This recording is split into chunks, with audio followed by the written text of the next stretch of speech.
Hello everyone and welcome to our ICT Star podcast. Today we are really excited because we have a very special guest.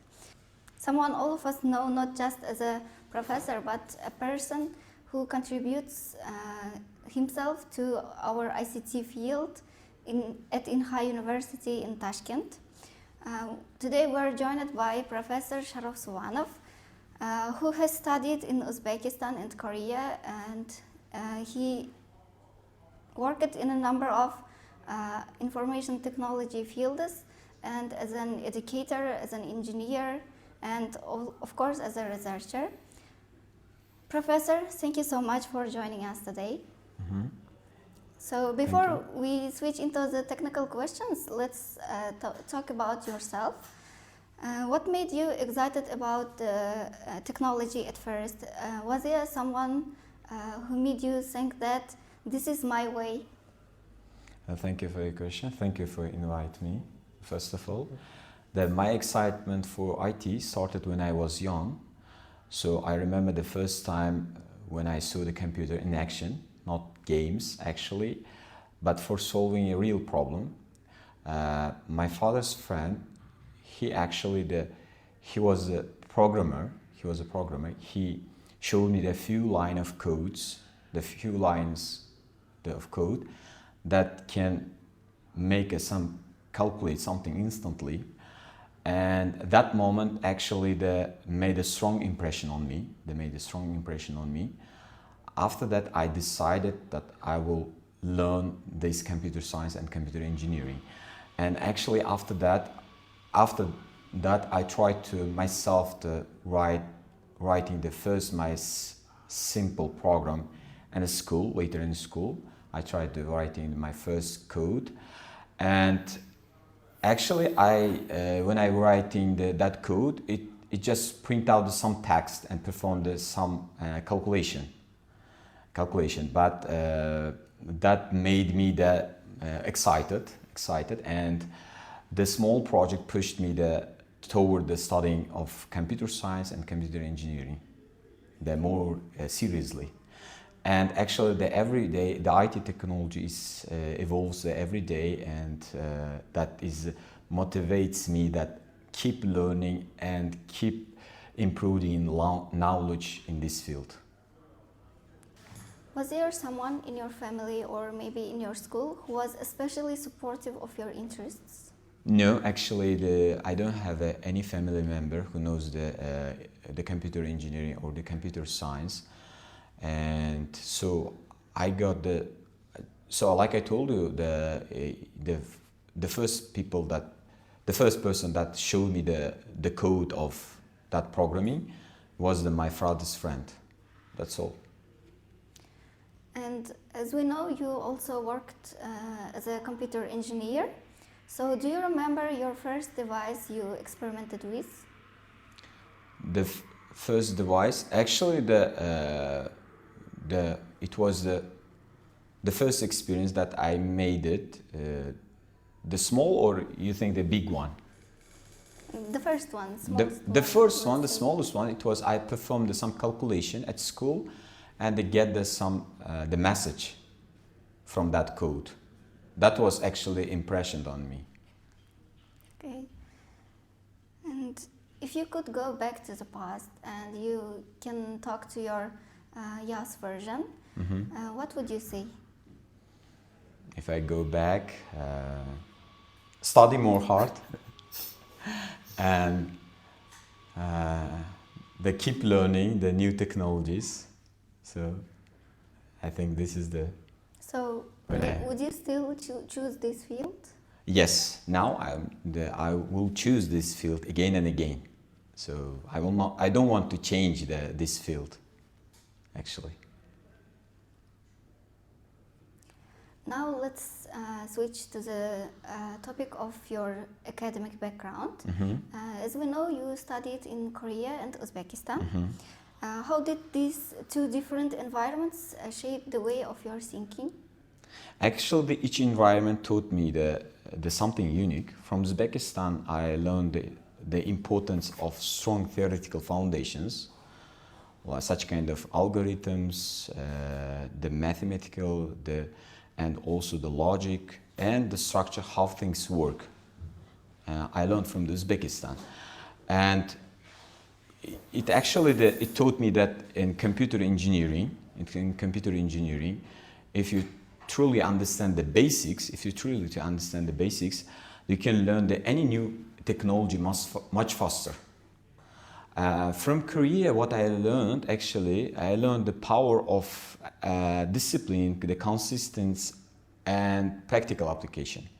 So what does it mean? That the Korean education environment it pushes the students make a real projects, like a real project, like you know that you're making also real projects, work in teams, and focus on solving the real world problems.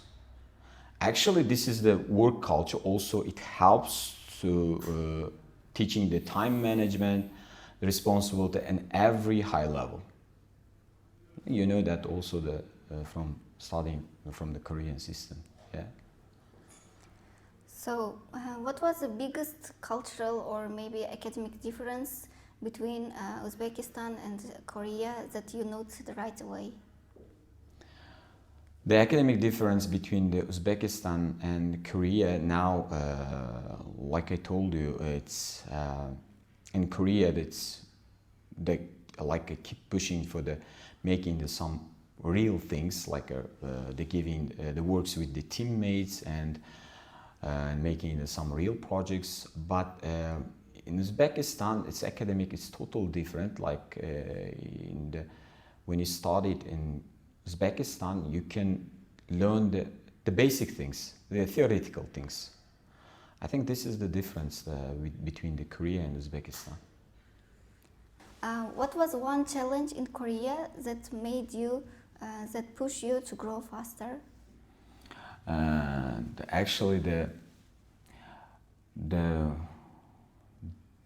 think that is it pushed me to grow up in Korea. So I think the financial support, if I didn't study well, then I might lose my scholarship. This is the one reason that I keep learning and did my best at that time. Because if my grade was less than ASU, then the university didn't give me the scholarship to the next semester. So this is one of the reasons, because I do not have money to pay for that the education. Okay, so you won a scholarship for every semester? Yes, yeah, I won the scholarship for every semester. So that's what I had a motivation to get the scholarship and study well. Okay.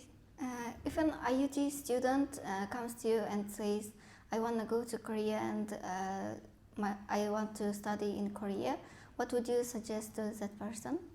I suggest them you must go abroad to study and see how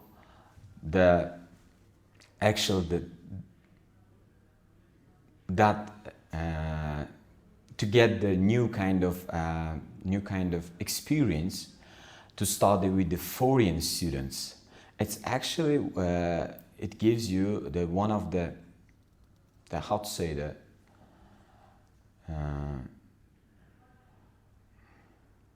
Actually, whenever you started with the foreigners, you can make a change their knowledge, their experiences. This is, I think, the best way if you go to the abroad and study with the other students. You just share with your knowledge, share with your experience with the other students, and it also helps to improve your skills.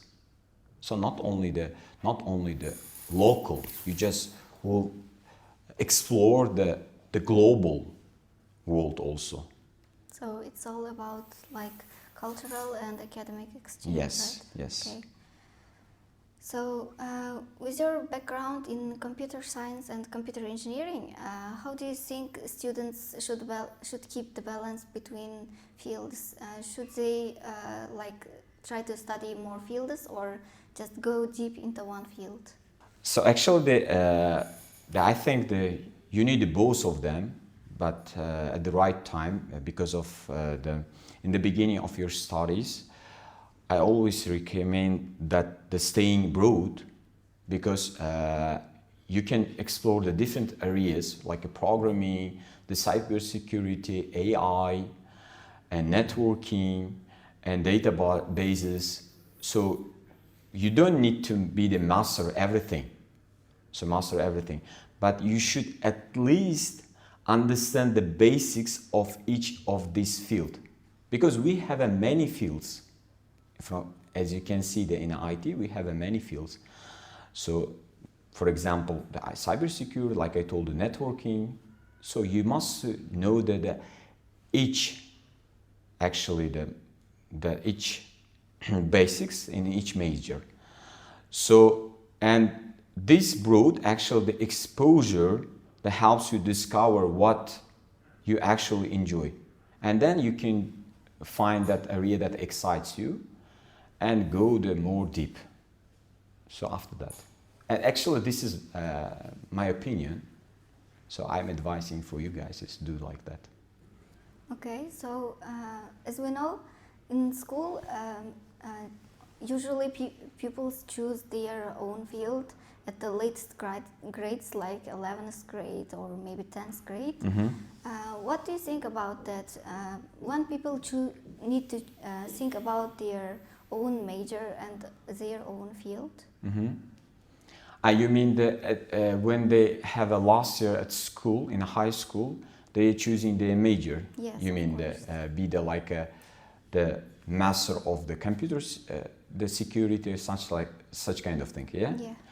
So I think no, it's all the fields. It's related to each other. Usually you must understand the concept of each field. If you do not understand the concept of each field, then you cannot be the master of your field. See, first you must understand the concept, the basic things of each field, then you can decide which field is yours. That whenever the school, that actually at that time you don't understand the whole things about the IT field. So because we have in IT technology, we have a lot of fields. So it's divided into a lot of fields. So the most of the school who's studying at school, they do not understand and realize what kind of fields that we have inside the IT. They only know about the coding, that's all. But the coding, it's not important. To be the good engineer or the good programmer, we must know the basic things about all the fields. I think this is my opinion. So, as we know, you're a computer engineer also, Mm-hmm. and in schools, in many schools, they do not provide experimental things like experiments on computer engineering devices. Mm-hmm. Do you think they need to provide these kind of experimental lessons? Yes, sure. If actually in this case, if they will add in the schools such kind of the experiment classes, the students will be more joined to that field, and they can realize that the more things and more basic things about this field. I think. So they can enjoy more. Yes, they can enjoy subjects. because of the students, the school students, they do not understand what is the IT. So I think they should keep in touch these areas also. That's actually the good way how we can improve their skills. Okay, thank you. My questions are these. Thank you very much. So I will move on with my own set of questions. Okay. So one of your research projects was focused on image processing, and it was particularly focused on object detection and improving overall image quality. And just simple words, why it matters in the real world. Thank you for the question. Actually, this is the good question about the research. Okay, let me explain in a simple words why we need actually such kind of thing, the object detection and actually it's matter. The image processing and the object detection is matter because the machines are seeing the world through the cameras. Am I right? Through the cameras, and actually, if a machine can understand what it sees, it can help to us to make a better decisions, and detect the diseases earlier. In a medicine, we can detect the diseases earlier from the X-rays, so doctors can detect the disease earlier, and actually this kind of challenge, it makes the huge amount of image and data, the huge amount of the image and video data that we can produce every day. So the processing the fast such kind of data and storing it efficiently, we need to make such kind of data like a private and secure. So actually to organize such kind of thing is difficult, is becoming very difficult, and as the data grows, we need to improve the algorithms, and make some smarter algorithms and powerful the systems to handle it. I think this is the important. And what is the biggest challenge today? Is it accuracy or speed? The speed. Speed. The accuracy, speed, yes. Okay. And if one of your students came to you and they really want to get started with this field, from where they should start? What's your advice on this? If the student wants to start about the image processing, they must actually learn the basic things about the image processing, actually. So after that, they can realize, and actually this is kind of the topic. The first, you must learn the algorithms, how you can detect the objects, how you can process the image, how you can improve the quality of image, and how you can store such kind of big data. And you must first learn the concept of the image processing, actually, and then you can realize, if you go to more deep, then you can easily make an application to cover the all kind of things about the image processing. So we also know that you teach object-oriented programming, and also you are working with AI. So the question that I want to ask is that today's AI models are pretty huge and big. That's why they are mainly they run on the cloud servers, very big computers. So how we can change these models, by not much decreasing quality of it, but running it locally on the end device, on the small end device. The AI for the cloud, you're asking me the AI for cloud or also the edge devices, yeah? So actually both of them is very different. Whenever you do AI for the cloud, the servers can run the huge models. For clouds, the servers can run the huge models, and with lots of memory and power also. But actually, in edge devices, so like phones or the cameras, it's the problem is come out about the limited battery and the storage. So that is actually the big problem into the edge devices. And so we need to develop, actually we need to make a smaller and optimize the models to make a clean and processing the device and possible the speed and privacy. So, and the OOP, why we need the OOP, such kind of thing. And OOP, the object-oriented programming, it helps to students to understand the abstraction, the modularity, and responsibility.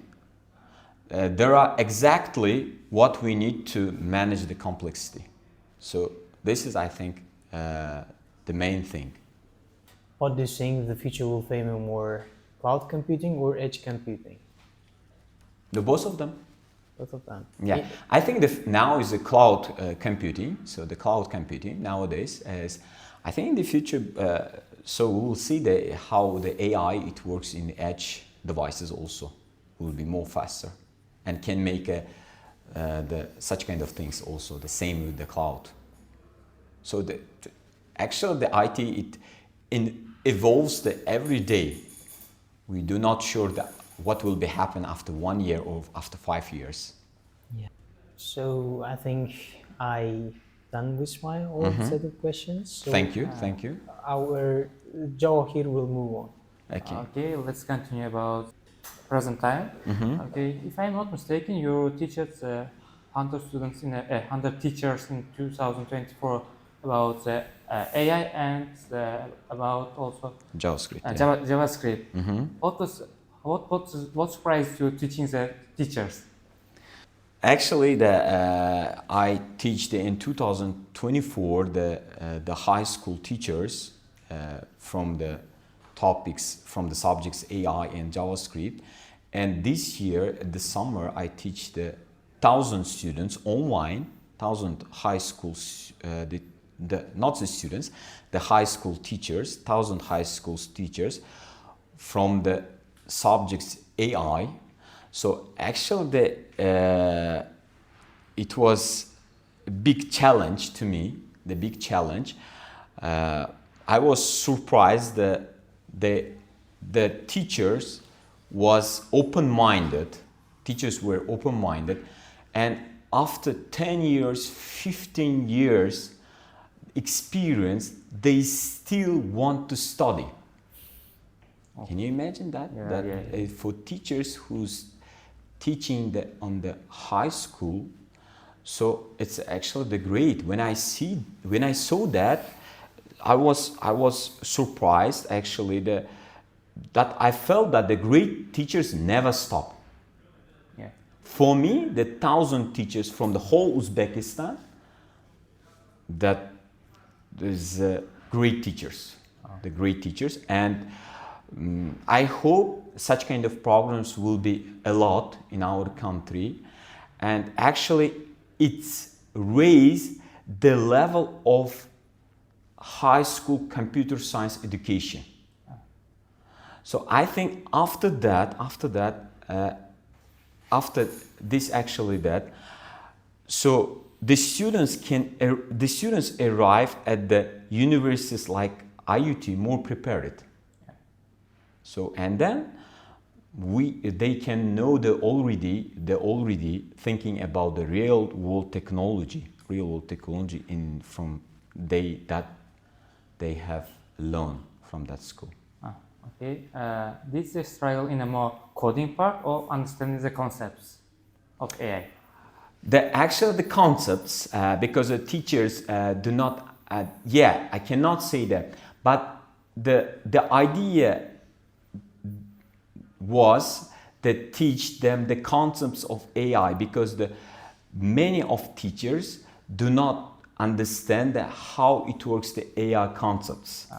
So I think this is one of the good way to actually taught them the concept of AI, how it works, and how we can the future is already here. So we must learn the AI tools to understand the concept of using the AI. So yeah.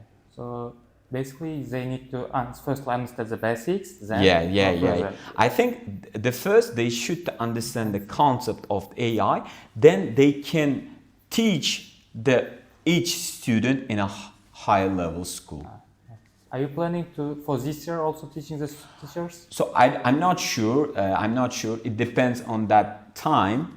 If I will have a time that I will open for such kind of actually the programs, and I will try to help to teach them also the new technologies also.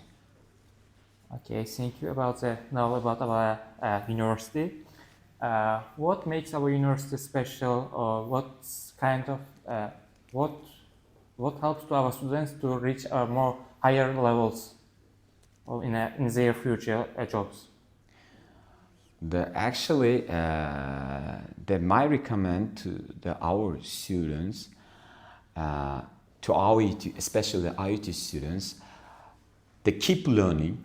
Do not stop in a one position. Just you must learn everything. So that we don't know that after. So that as you can see that the tools and the programming language, they are changing. Yes. So the past 10 or 20 years, all the tools and then languages, it changes. So until now, after 10 years and 20 years, also we don't know what kind of language the programming language will be, and what kind of tools will be, and what kind of AI tools we can use at that time. But our IUT students must understand the concept of the algorithms.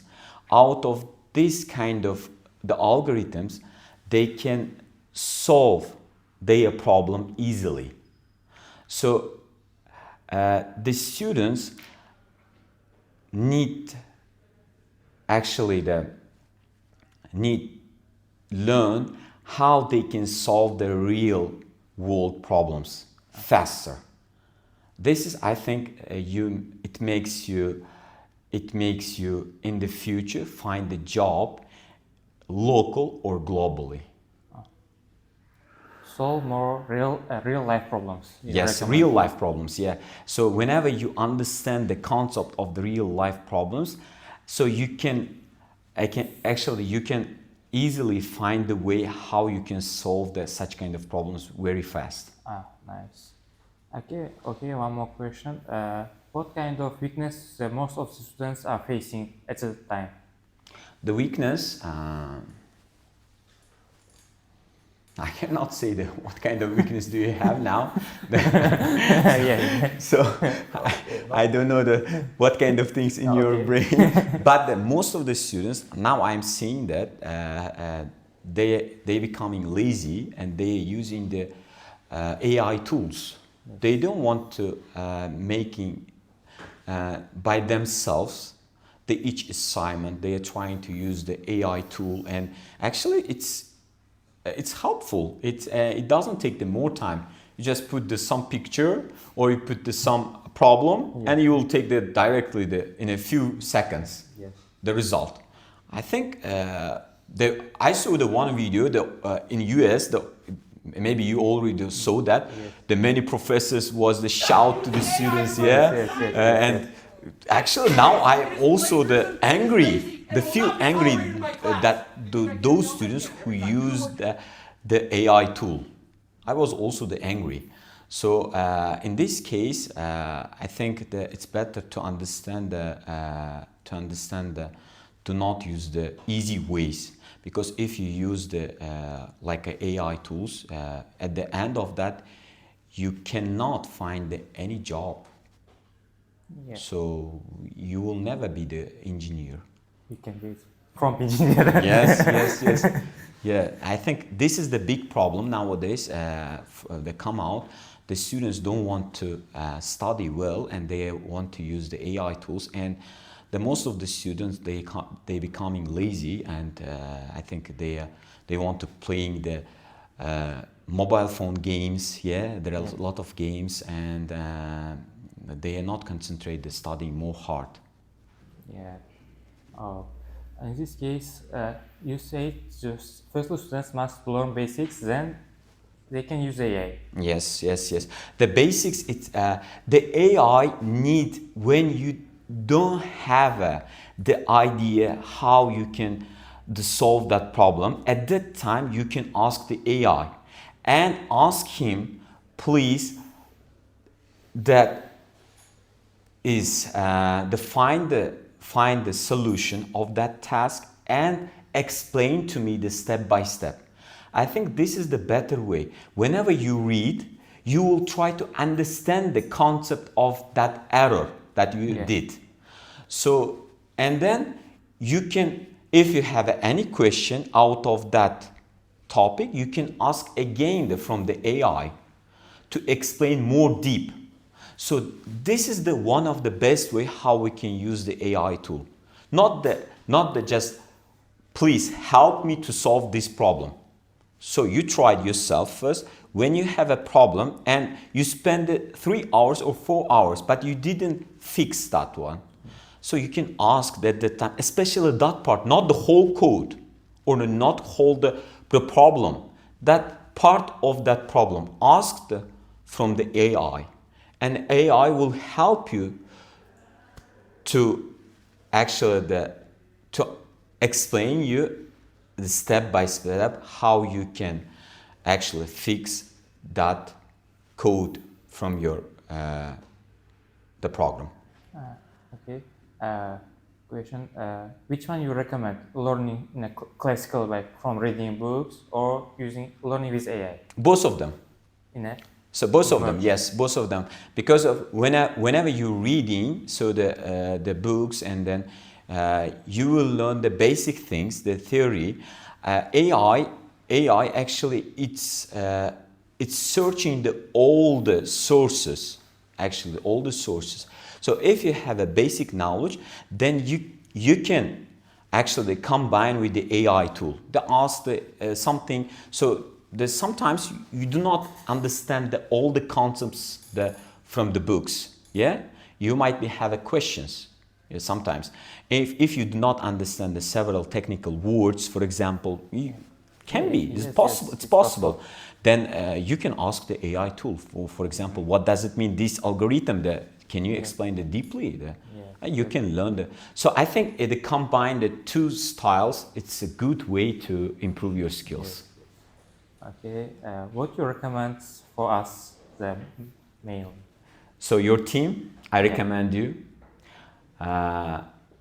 keep learning everything from the university. Actually, all the subjects that you have now, all the subject, it's actually giving you some knowledge from each field.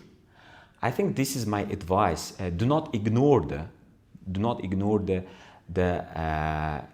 new knowledge.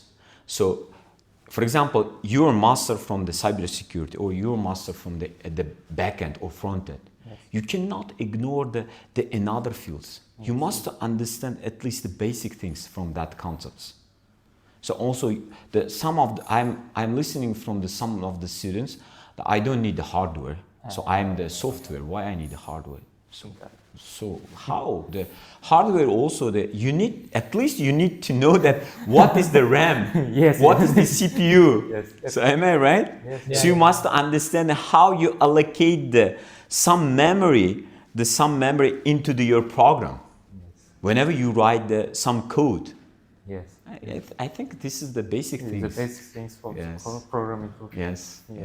And one more, my own question. Yeah, okay. What was the first coding language you write your code? The Pascal. Pascal. Yeah. It was Yes. 25 years ago. It was the Pascal, and then at the undergraduate, I learned the Delphi, the language. yes, it's also Delphi, old. the language. So then I learned the C++. Oh, So it's quite a very the historical language. Am I right? they are older than us. Yeah, that language is older than you. Yes, actually.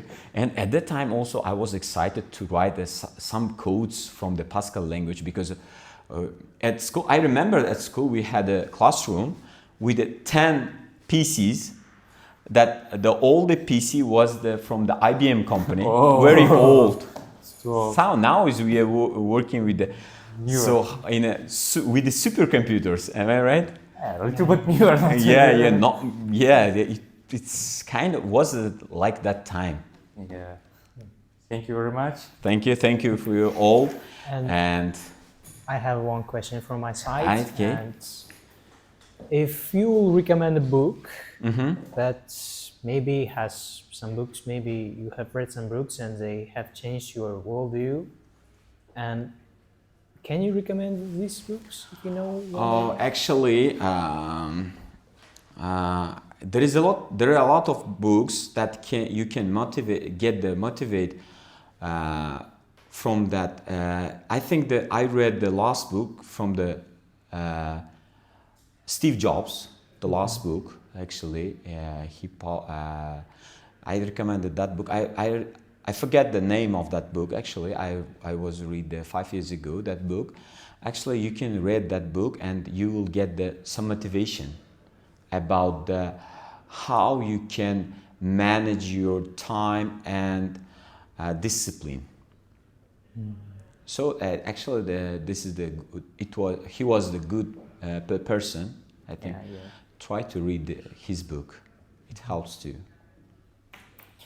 Thank you. At the end of our interview, can you tell a little about your future plans?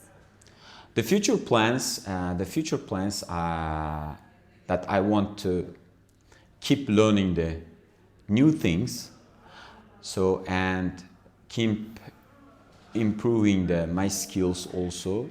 Never stop in the one place. Make a more research on my field, like in an image and a video.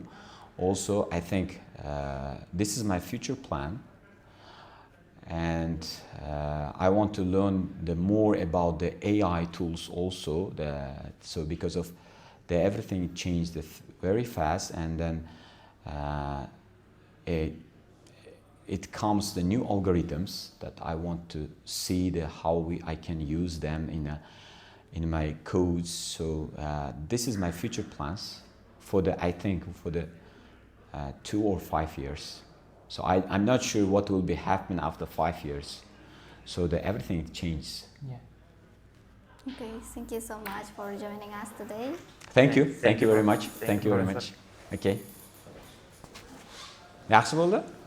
Aha. Qanaqadir живой chiqdi bori. Men o'ylamadim intervyu. O'zim ham intervyu unaqa ko'p bermaganman, podkastlarda. Живой chiqdi.